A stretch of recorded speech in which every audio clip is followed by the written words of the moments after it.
In the summer of 2011, a federal appeals court in California issued a ruling that closed the books on one of the strangest legal fights in American history, a fight that had already outlived every single person it was actually about.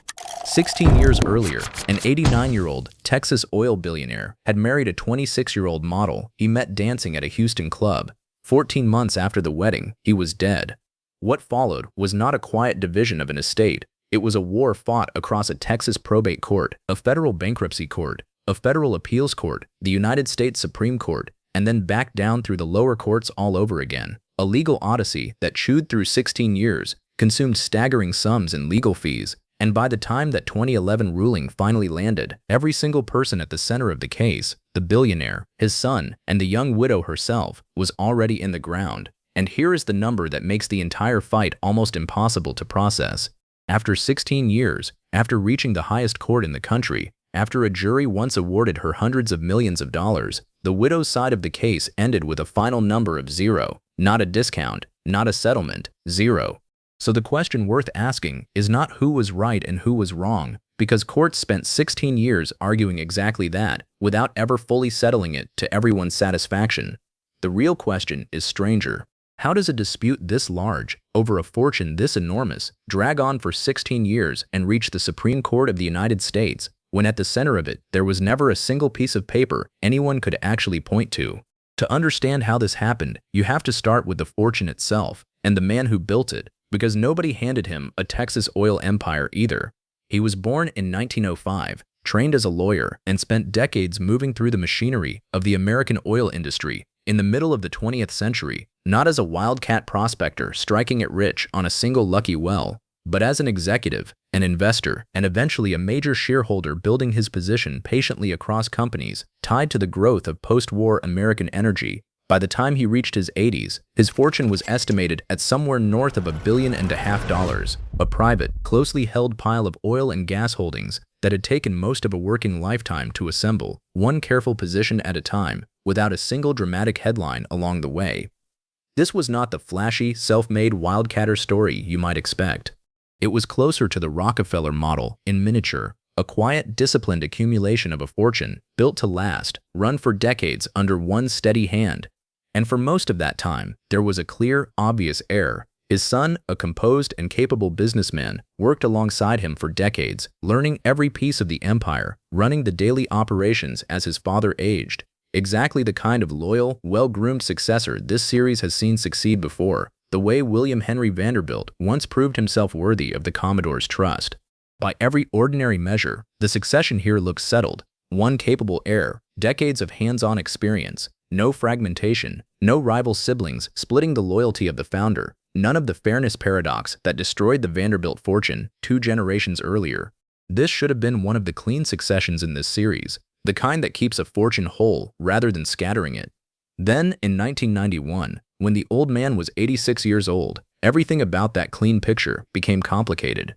He met a 26-year-old model and topless dancer performing at a Houston strip club, and by every account that survives from those around him, he was captivated in a way that surprised even the people who knew him best. The story of how they met has been told and retold so many times it has taken on the texture of legend, but the basic shape of it holds up across every account. He was a regular customer at the club, an elderly widower with more money than he knew what to do with, and by then very little left in his life to spend it on. She was a young single mother working the floor, trying to build something better for herself and her infant son than the life she had grown up with in a small Texas town. He asked for her again and again on visit after visit, tipping extravagantly, sending flowers to her dressing room, and eventually asking to see her outside the club entirely. What began as an ordinary transaction between an aging regular and a dancer working for tips slowly turned into something neither of them, by most accounts, fully expected.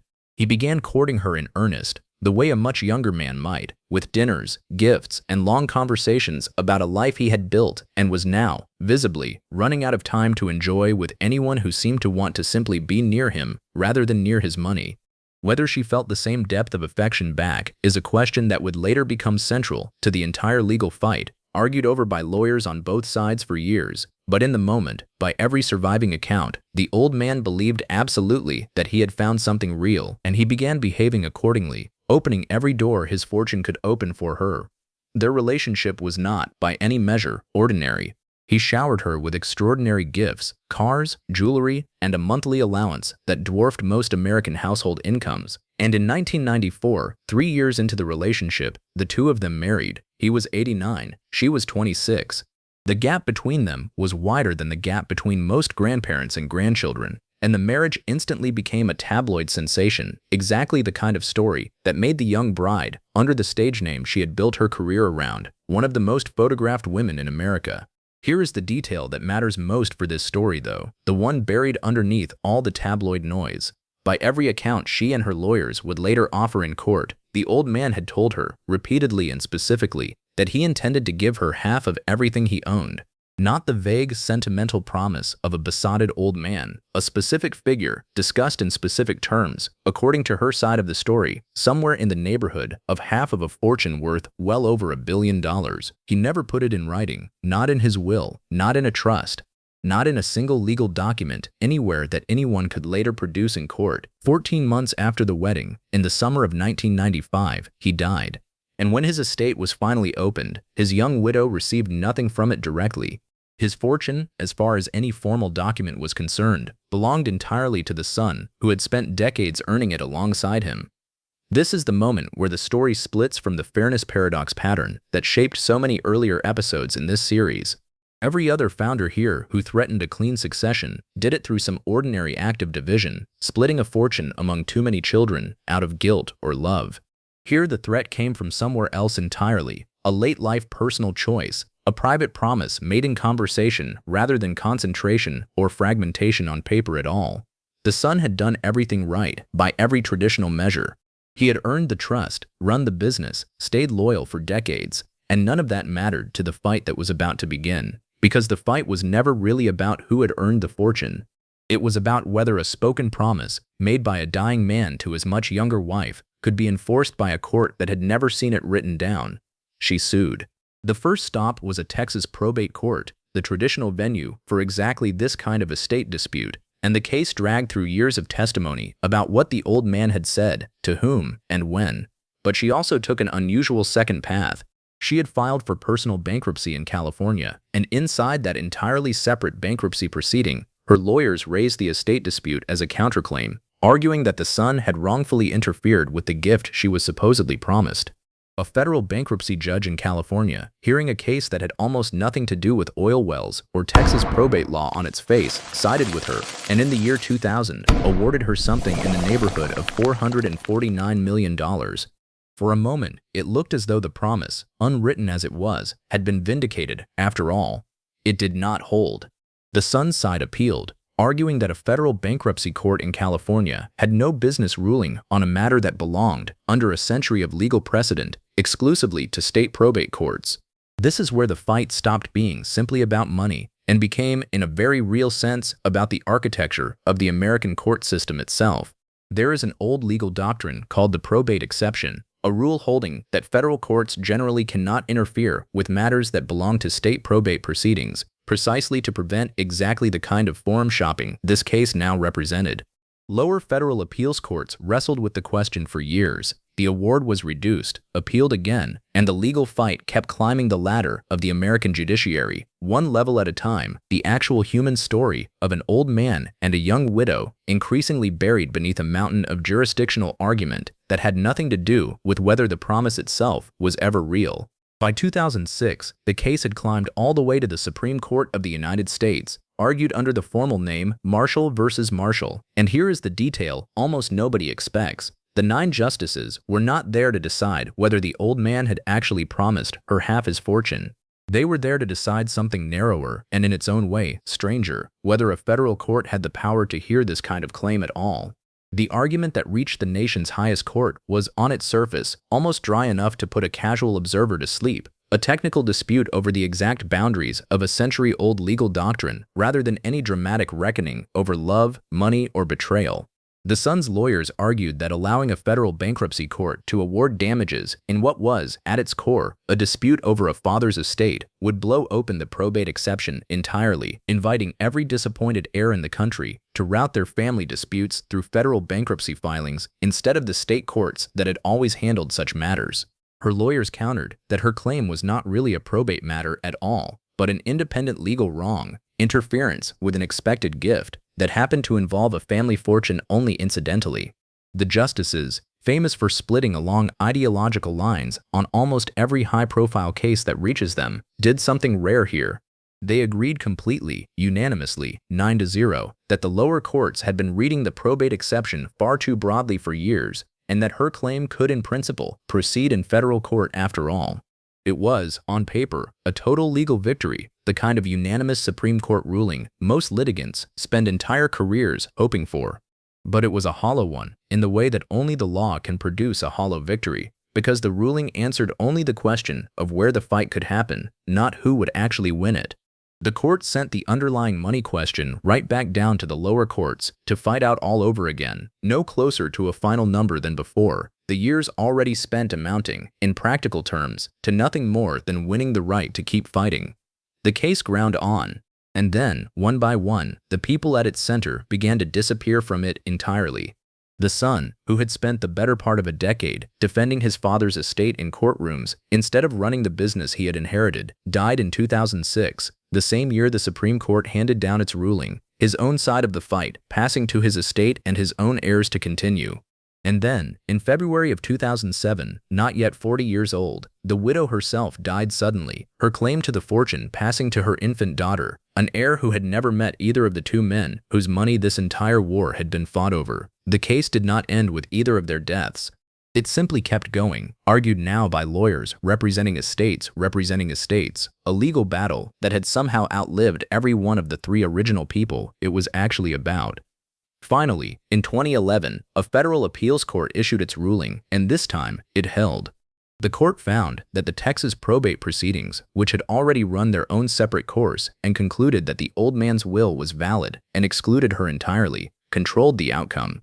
The bankruptcy court's earlier award, the hundreds of millions once handed down in her favor, was wiped away completely. After 16 years, after the Supreme Court itself had weighed in, after a fortune worth well over $1 billion had sat at the center of the fight the entire time, the widow's estate walked away with nothing, not a settlement, not a token payment, $0 from a fortune once estimated at $1.5 billion.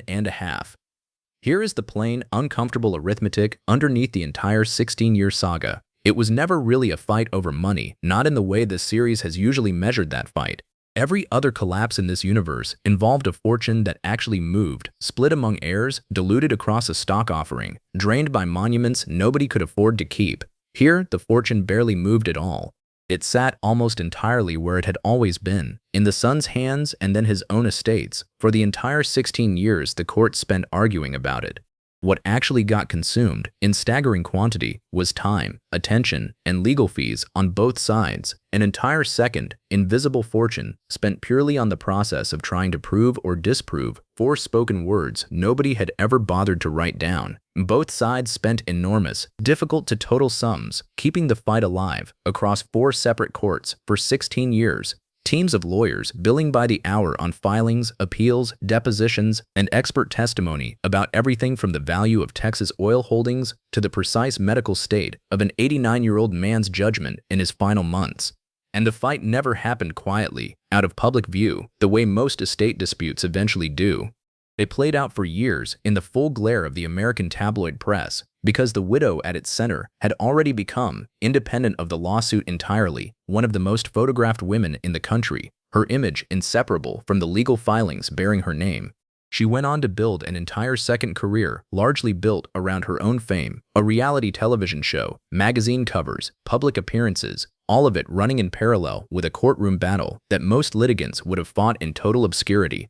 The lawsuit and the celebrity fed each other, each new ruling generating fresh headlines, each new headline keeping the underlying legal question alive in the public imagination long after any ordinary probate dispute would have quietly faded from view. By the time the case finally ended, it had outlived not just the three people at its center, but several news cycles worth of public fascination with each of them, a fight that had become, in its own strange way, as much a piece of American celebrity culture as it was a piece of American law. And underneath all of it, the original problem never changed. A promise, however sincere, however many witnesses later swore they had heard it made, is not a document. It cannot be filed, notarized, or produced on demand in a courtroom. And when a court is finally asked to choose between a fortune's worth of memory and a single unsigned line of text, the paper wins, almost every time, no matter how long it takes to get there. Compare that to the families in this series who built the opposite kind of safeguard. The Getty family, after their own founder's chaotic, poorly documented final years, eventually restructured around ironclad trusts specifically designed to remove exactly this kind of ambiguity from any future generation's hands. Prenuptial agreements, once considered an almost insulting formality among the old money families of an earlier era, became standard practice precisely because late-life marriages like this one kept producing fights that no family, no matter how loyal its heirs, could fully protect itself from without paper. The lesson those families learned the hard way is the same lesson buried at the bottom of this entire 16-year saga. It does not matter how real a promise felt in the room when it was made. It does not matter how many people believed it. If it never became a document, a court will eventually be asked to decide whether it existed at all, and that argument alone can run longer and cost more than the fortune it was ever about. So think back to that 2011 ruling, quietly closing a case that had already buried every person it was actually about. An 89-year-old man who built a fortune over a lifetime of careful, patient accumulation. A son who gave decades of loyal work, expecting to inherit exactly what he eventually did inherit, only to spend most of what should have been his triumphant years defending it in court instead of running it. And a young widow who believed by every account she ever gave that a promise made to her in private conversation was as real and as binding as anything a lawyer could have drawn up, and who died still fighting to prove it. Not one of them lived to see how the story ended. The fortune, in the end, went almost exactly where the paper always said it would. The 16 years in between proved nothing except how expensive it can be to find that out the hard way.